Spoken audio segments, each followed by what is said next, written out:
Welcome back to the adventures of MechaBetty. MechaBetty is brought to you by my favorite vitamin, caffeine. When you start vibrating, you know it's working.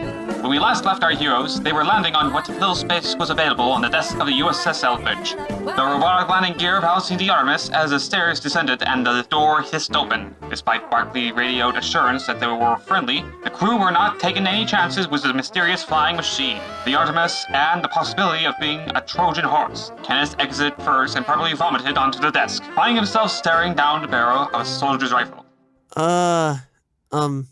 Hello? What are you doing here? Barclay brought us here. Barclay's alive?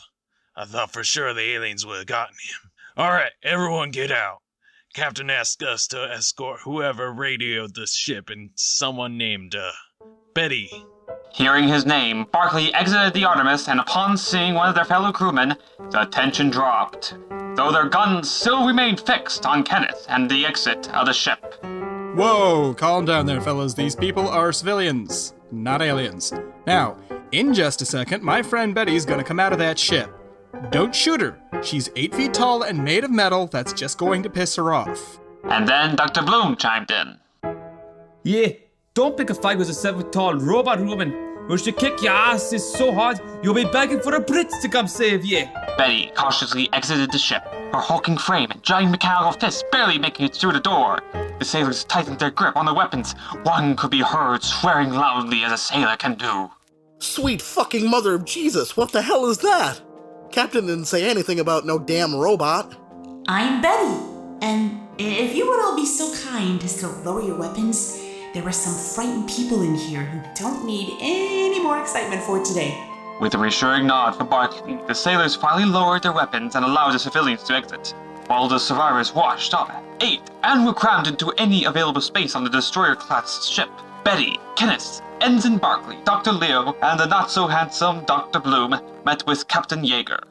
Barclay told a riveting tale of how Betty single-handedly destroyed almost a dozen saucers in the last few hours. Afterwards, Betty explained the superfactory and the things it could do. And that's why we're here. Barclay told us this would be a better place to come up with a plan. Do you have any ideas, Captain Yeager? I do, and I'm glad you came. If I were a religious man, I would say that this was a damn miracle you came to this exact ship with that device. What do you mean? This ship was slated for an experiment a few months ago. Something that would give us unparalleled air superiority. I don't quite understand it, but basically the Eldridge is supposed to be flying by now, but for some reason it's not working, and with the normal engines cut out, this thing is dead in the water and completely useless. We can't even use the damn guns without a working generator. If you can do all those things, then perhaps you can get this thing working, and we can actually do something. He pauses for a second and looks out over the deck. The gleaming Artemis gave him an idea. I want all of you to go down to the engine room and talk to Engineer O'Connor. He'll get you started. Inside, get aligned to Admiral Fairweather. We need to be ready to coordinate with whatever forces we still have. As the gears of the military began to shift into place, Betty and the others found themselves below deck, where crewmen and engineers were busy working non-stop to try and get the Eldridge working. There, among the sparks and roaring, stood a large barrel-chested man. His build reminded Betty of a retired boxer. Powerful, but with a noticeable punch. Betty got his attention, and despite the fact she was 2 feet taller and 1,000 pounds of titanium armor power, he seemed the more intimidating of the two. Are you the engineer in charge? Yes, I am the head engineer. What do you need? Captain Yeager told me that this ship was meant to fly, and we need it airborne immediately. No, there is no possible way this ship will fly. They gave me a generator that can only produce enough power to theoretically lift half my ass, let alone the Eldridge. There is no way in hell this thing will take off. Using some alien technology and my super factory, I built a fusion reactor that can produce up to 1.21 gigawatts. Will that be enough to lift your whole ass? Except with that, maybe. Well, what are you all standing around for? We have to do the impossible, fight an alien armada, and it sure as hell be done before the last call at the pub. Betty gathered up any survivors with useful skills to help assist O'Connor getting USS Eldridge airborne. The grizzled engineer addressed the ragtag group in his usual kind and thoughtful demeanor. Remember, this is my ship. You're all just stowaways until you prove yourself useful. So either get to work or I'll toss you off myself. Now get those cables hooked up tight or you'll light us up like a Christmas tree. While this was happening, Admiral Fairweather was helping set up a counterattack. All he needed was to make one phone call to the most secure location in the country. The President's underground bunker. And current headquarters of the military's best strategists. Sadly, they could not provide the good news that the President wanted to hear. Do we have anything that can effectively fight these things without losing 10 of our men for every one of theirs? The heads of the military were saved from embarrassment by the Secretary interrupting the conference. Yes? Sir, there's a call for you. Apparently there's a new development. Give me the phone. Hello. Yes, Admiral.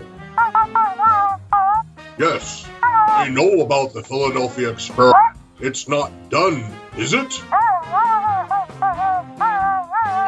Civilian scientists are working on it. With a giant robot woman? Admiral, have you been smoking the Mary Jane?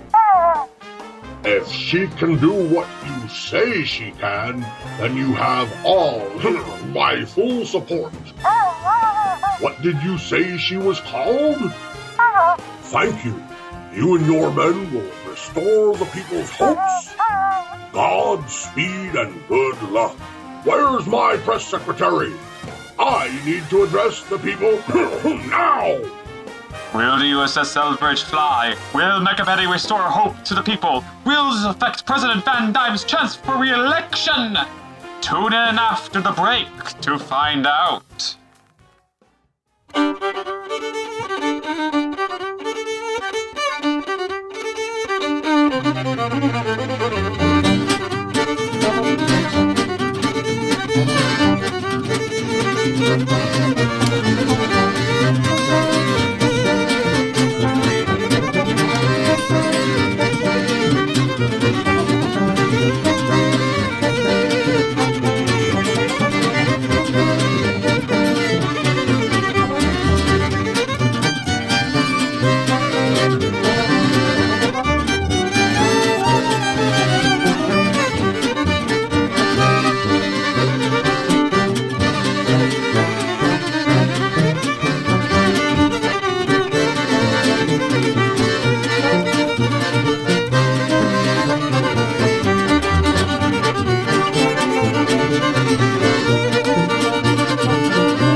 folks, to the adventures of MechaBetty! Brought to you by Zirkelblatt, the finest supplier of international radio transmitters. If it's not Zirkelblatt, it's not piercing the fabric of space and time. When we last left our heroes, they were working with Engineer O'Connor to get the USS Eldridge airborne. The ship was part of an experiment to harness a newly discovered exotic material that was given a proper charge would be repelled by the Earth's magnetic field, allowing it to float in the same way it currently floats on water. The crew had already begun to tear apart the armors for parts. Betty had to resist the urge to stop them and decide to go into the vacant engine room to get to work.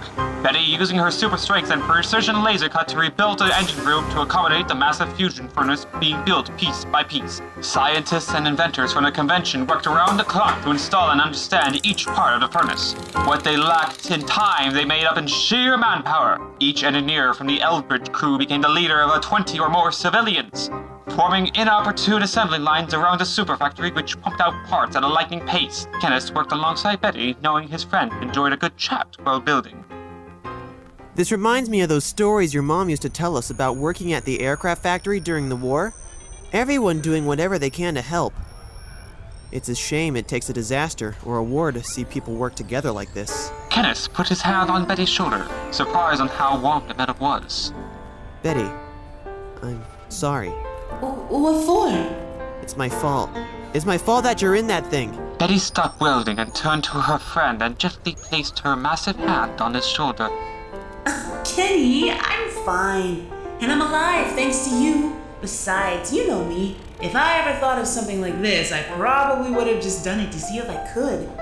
Remember when we were kids and they tried to add jets to my mom's paraglider plane after listening to Buck Rogers?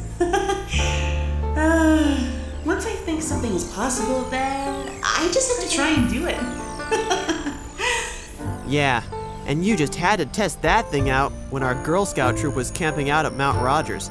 Betty, no offense, but something that can be snuck around in 2 hiking packs is not meant to fly, let alone try and break the sound barrier. At least the parachutes worked. Yeah, thanks for putting my real name on it. Aw, it was no problem, Kenny. Well, it was kind of difficult embroidering Kenneth in 5-foot-tall letters. But it was worth it. The look on your face was priceless. What? The one where I was screaming in terror? Or the one where I was laughing like a maniac when we hit the ground? No, the one where the girls started calling you Kenny. Yeah, I couldn't stop smiling the rest of the trip. Betty? All the excitement and work finally caught up to Betty. Despite her mechanical muscles, her mind and body still needed to rest, and she fell asleep resting against the hull of the ship. The light snores echoed from her electronic voice box. Kenneth laid his head on her forearm. I guess we could both rest our eyes for a bit.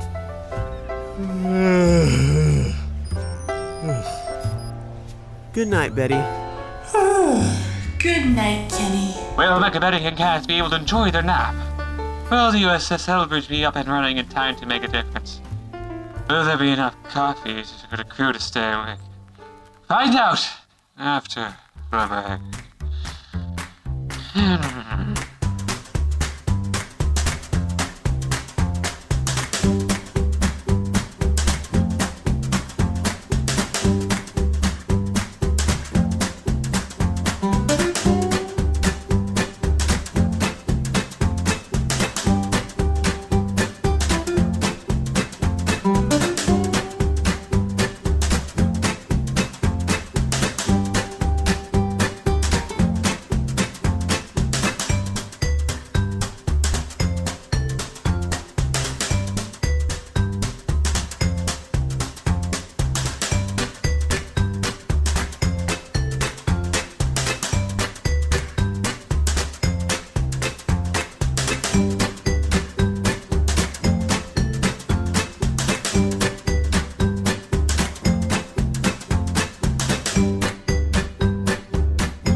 Before the break, our heroes were taking a nap. The fusion furnace was nearing completion when the ship rocked, stirring our duo awake. They raced up to the deck when they spotted a squadron of alien ships bombing the docks.